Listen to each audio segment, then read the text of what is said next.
This channel does not promote any violent, harmful, or illegal activities. All content provided by this channel is meant for an educational purpose only.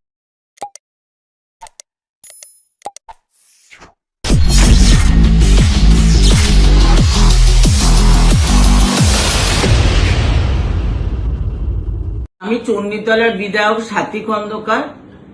আমি মমতা বন্দ্যোপাধ্যায় আদর্শে আমি দীক্ষিত এবং মমতা বন্দ্যোপাধ্যায়ের ঘাসের ওপর জোড়াফুল চিহ্নে প্রতীকে আমি দাঁড়িয়ে আমি চণ্ডীতলা বিধানসভায় আমি জয়লাভ করি এবং আমি মমতা বন্দ্যোপাধ্যায়ের সঙ্গেই আমি আছি। আজকে 21শে জুলাই নিয়ে আমাদের সাংগঠনিক একটা তপন মজুমদার আমাদের সভাপতি হয়েছে, উনি মিটিং ডেকেছিলেন চুঁচড়োয়, তা সেখানে আমাকেও ফোন করা হয়েছিল, কিন্তু আমার পা ভাঙা, আমি যেতে পারিনি।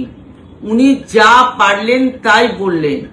আকবর আলী খন্দকারের জন্য টিকিট পেয়েছি, ওর কি অকাদ আছে। আমার বাবা কংগ্রেসে আমলে তিনি ছিলেন কাউন্সিলর, আমার পরিবার কংগ্রেসের পরিবার, তাই আমি রাজনীতি বুঝি। আমি বুঝি না এমন কথা নয়, আমি রাজনীতি ঘরানা থেকে আমি আকবর আলী খন্দকার আমাকে বিয়ে করেছিল। আজকে উনি কি করে বলেন যে সাথী খন্দকার বেইমানি করেছে। আজকে ওনার সন্তান যারা দিদির পয়সা খেতে পেত না, দিদির পয়সায় খেতে পেয়েছে, মানুষ হয়েছে, সেটা দিদি বলুক, ওনাকে বলতে হবে না। আর উনি দলকে কত ব্ল্যাকমেল করেছে উনি নিজে জানেন না। আমার চণ্ডীতলাকে দুভাগ করেছেন সুবীর মুখার্জিকে দিয়ে। আজকে এই চণ্ডীতলা এরকম ছিল না। আজকে সুবীর মুখার্জিকে আজকে ছুঁড়ে উনি ফেলে দিয়েছেন। আজকে উনি কেন উত্তরপাড়া নিজের ছেলেকে টিকিট দিয়েছেন? দিলীপ যাদব ছিল, সুবীর মুখার্জি ছিল, পবা ছিল, তাদের টিকিট দিলেন না কেন? তাহলে নিজেরটি উনি খুব ভালো বোঝেন। আজকে চণ্ডীতলা হসপিটাল আমি চিঠি দিচ্ছি। আজকে উনি এই চণ্ডীতলা হসপিটাল, এটা সুপার স্পেশালিস্ট হসপিটাল হতো, উনি শ্রীরামপুরে নিয়ে গেছেন। উনি তো কোনোদিন চিঠি করেননি। আজকে ডানকুনিতে এত জল জমে যাচ্ছে, এত মানুষের এই অসুবিধা হচ্ছে, উনি তো কেএমডিতে কোনোদিন চিঠি করেননি। আমি চিঠি করেছি। ইঞ্জিনিয়াররা দেখতে এসেছিলেন ওয়াটার লকিং কোথায় আছে, সেগুলোকে কিভাবে ঠিক করা যায়। তাহলে উনি কি করে বলেন কথাগুলো? উনি মনে করেন আমি যা পারবো তাই বলবো। আমি কাউকে ফোনে থ্রেট করিনি, আমি কাউকে কোনো কিছু বলিনি যে এই মিটিং এ আসার জন্য। ওনাকে প্রমাণ দেখাতে হবে যে আমি কাকে থ্রেট করেছি, আমি কাকে বলেছি। উনি সারা জীবন নিজের ছাড়া কিছু বোঝেন না। উনিও তো 6 সালে হেরে গিয়েছিলেন। এই শ্রীরামপুর পার্লামেন্টটাই ওনার দরকার। অপরের চাষ করা জমিতে উনি দাঁড়িয়ে উনি হয়েছেন সাংসদ। উনার কি ক্ষমতা আছে? উনি আবার এত কথা বলেন। আজকে আমার পা ভেঙে গেছে, 41 দিন 42 দিন হয়ে গেছে, একটা সাংসদ ফোন করেনি।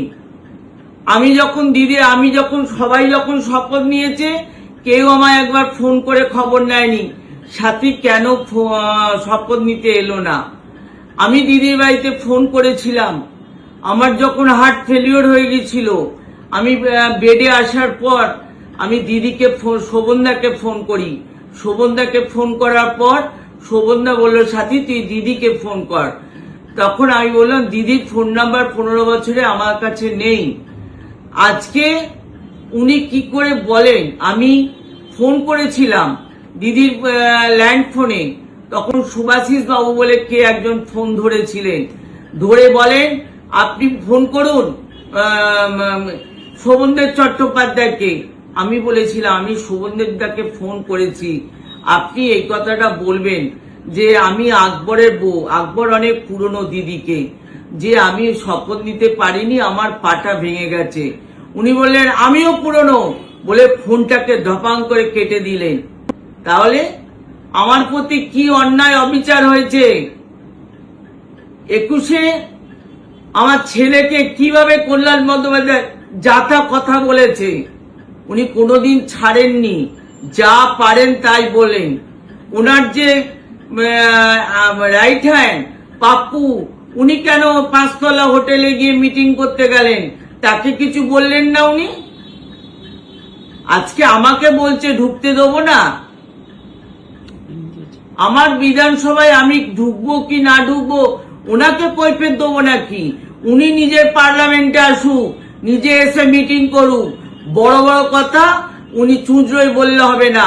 আর ওনার জন্যে সব থেকে এই এমপি গুলো চলে গেছে, ওনার এই রকম একটা অন্যায় কথাবার্তার জন্য। আজকে এমপি গুলো নেই কেন, চলে গেলেন কেন? উনি আজকে সব এমএলএদের এইভাবেই তাড়াতে চাইছেন। উনি আগে নিজে ঠিক হন, তারপরে সবাই বিচার করবেন।